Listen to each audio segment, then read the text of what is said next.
Have you ever felt like there's something within you, something unspoken, pulling the strings of your life without ever revealing itself? It whispers in your decisions, hides in your desires, lurks behind the mistakes you keep repeating. You think you know yourself. You believe your thoughts are yours, your actions are yours, your life is yours. But what if I told you there's a silent architect buried deep in your psyche, one you've never truly met, but one who knows you better than you know yourself? This isn't fiction.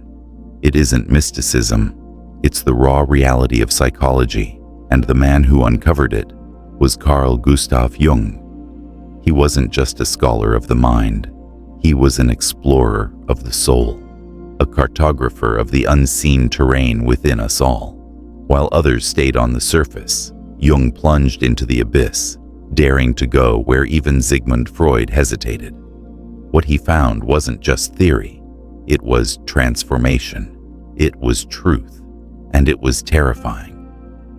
Jung realized early on that the psyche isn't just a collection of memories or instincts. It's a battlefield, a theater, a sacred space filled with ancient echoes and future calls. He saw the mind not as a machine to be fixed, but a labyrinth to be understood. A living organism constantly moving, struggling, reaching. And in that movement, in that tension, is the story of who we truly are.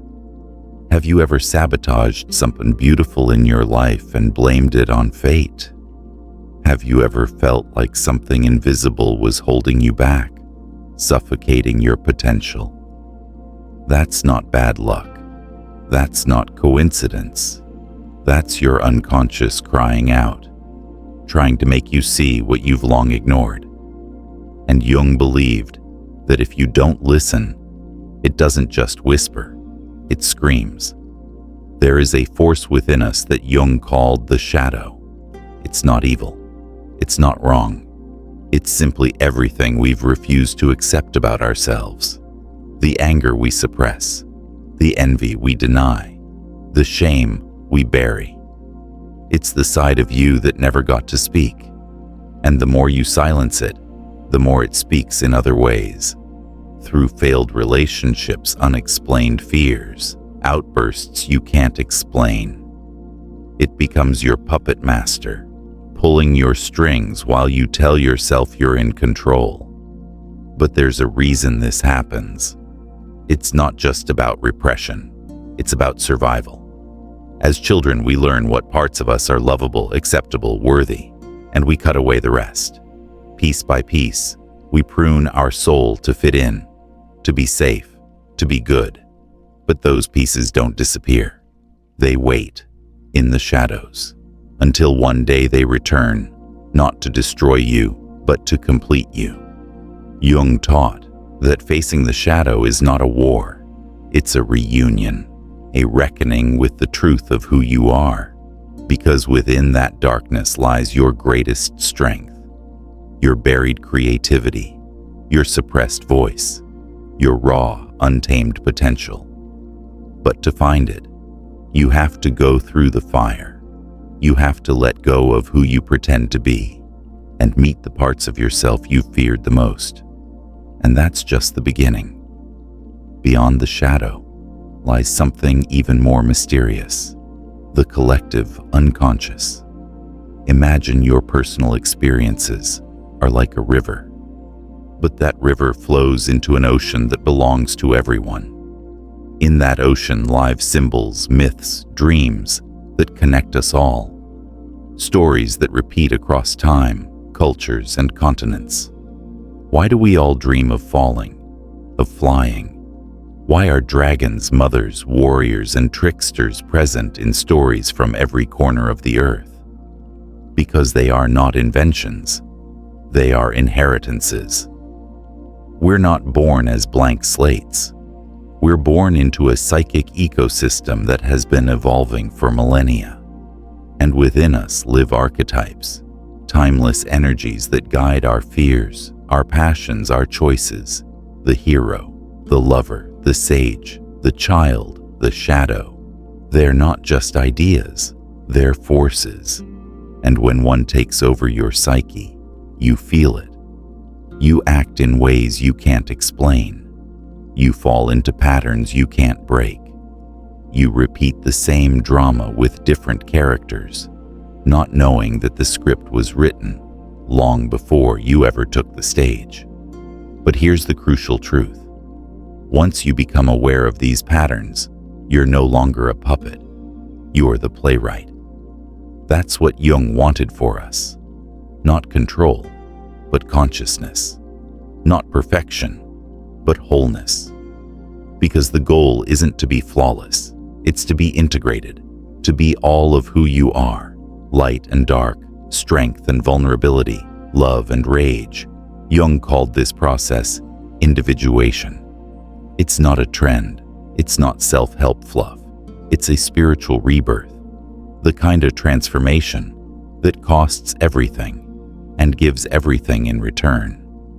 Individuation means breaking down the masks, the persona you show the world, the stories you tell yourself, the illusions you cling to. It's painful. It's lonely. It can shatter everything you thought you knew. But in that shattering, you find truth. You stop being who you were told to be. You start becoming who you were meant to be. And that truth doesn't speak in logic. It doesn't speak in language. It speaks in symbols. That's why Jung paid so much attention to dreams. Because in dreams, the soul speaks.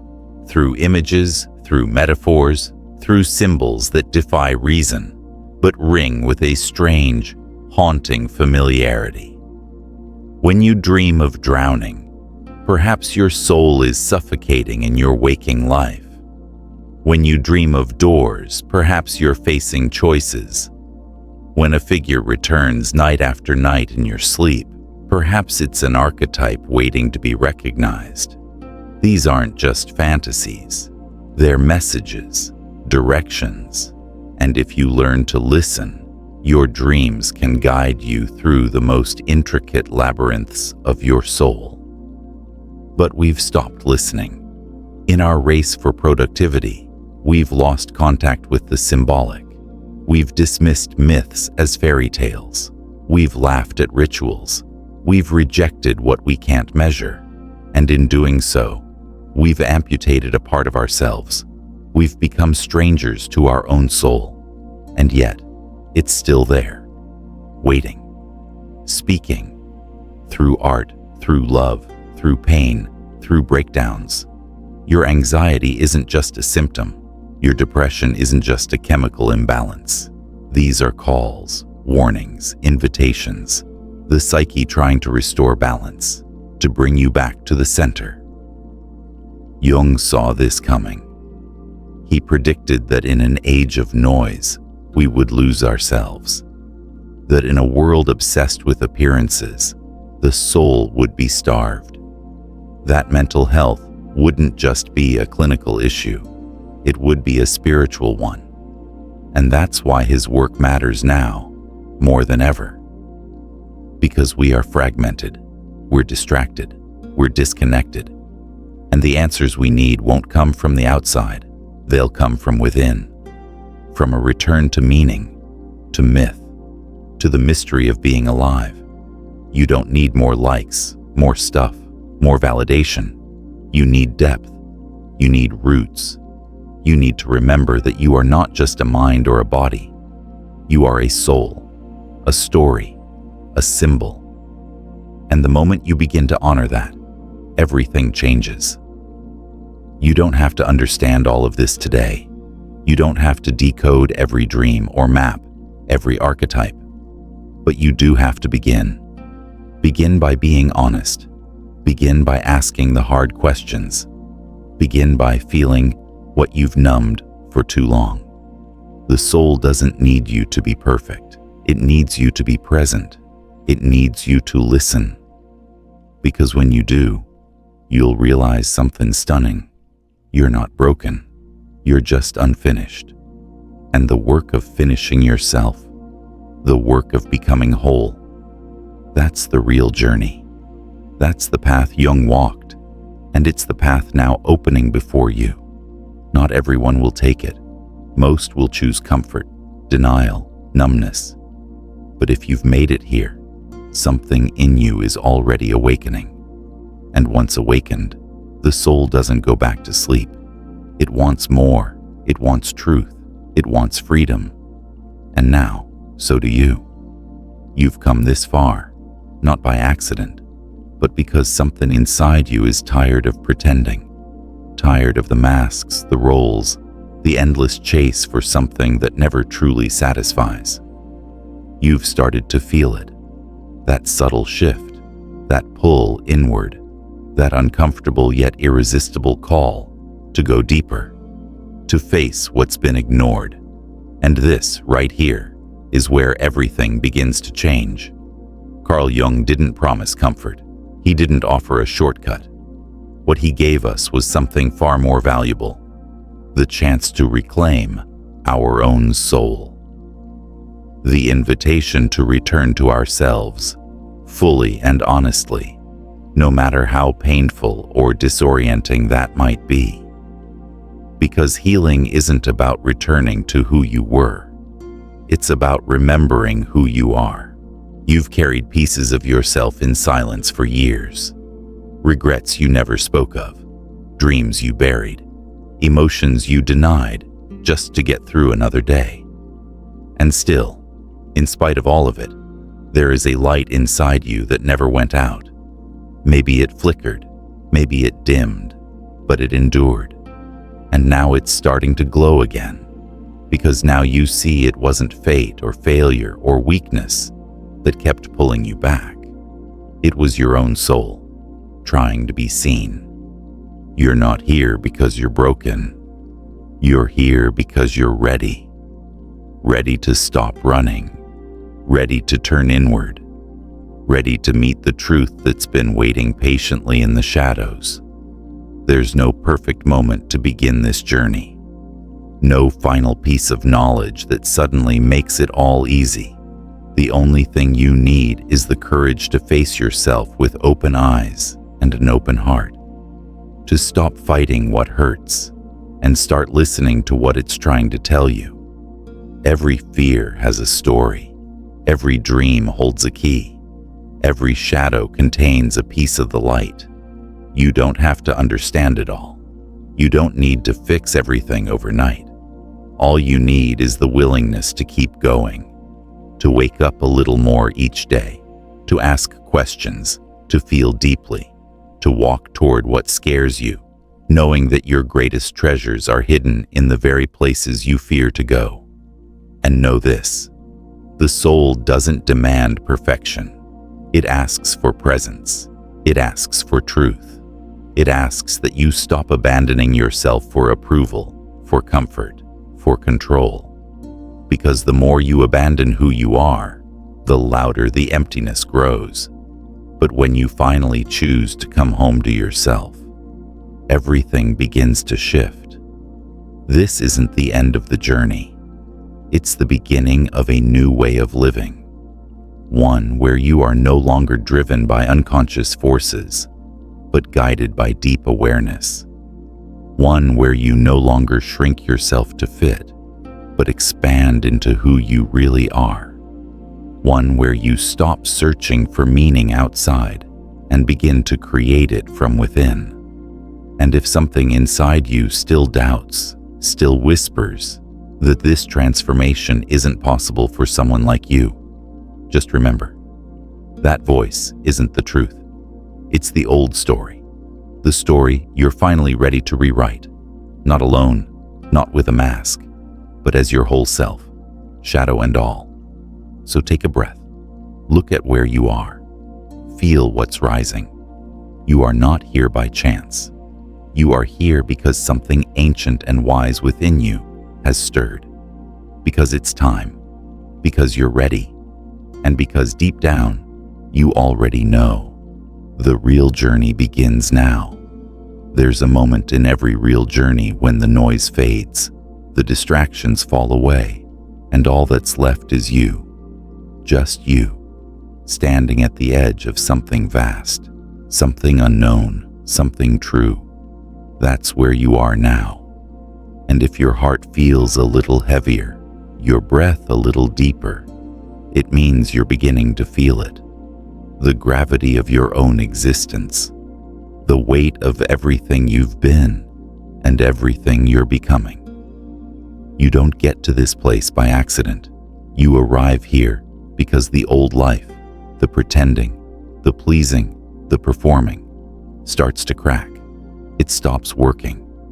And what emerges from that fracture is not weakness, but awakening. The soul doesn't shout. It waits. It whispers. And the fact that you heard it, that's everything. It means you've begun the descent, the inward spiral into the forgotten parts of yourself, the sacred, painful, beautiful process of becoming whole. And no, it won't be easy. You will be asked to let go of illusions you've clung to for years. You will face truths that rattle the foundation of everything you thought you knew. But in that unraveling, something new will take form, something real, something eternal. You were never meant to live a life of quiet desperation. You weren't born to numb your way through days and call that peace. You are here to feel, to break, to rebuild, to burn and rise, and yes, to stumble, again and again. But every time you rise more fully as yourself. That's what Jung understood, that the soul's journey isn't a straight line. It's a spiral, a dance between light and shadow, gain and loss, clarity and confusion.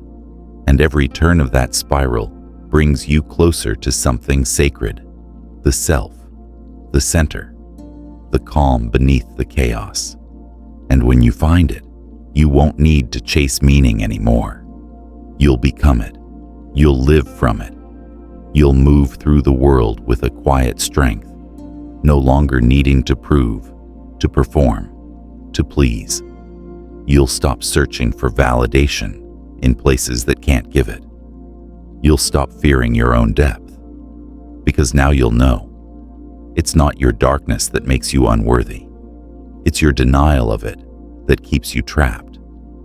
But not anymore, because now you've seen too much. You've felt too much. You've awakened to a truth that can't be silenced. And that truth is this: your soul has been calling you home. Not to who you were before the world told you who to be, but to who you were always meant to become. So walk forward, not perfectly, not fearlessly, but honestly. You're not alone in this. Every symbol, every dream, every shadow is part of a deeper guidance. And that guidance is within you. It's always been within you. This is not the end. It never was. It's the sacred beginning of everything real, everything whole, everything yours.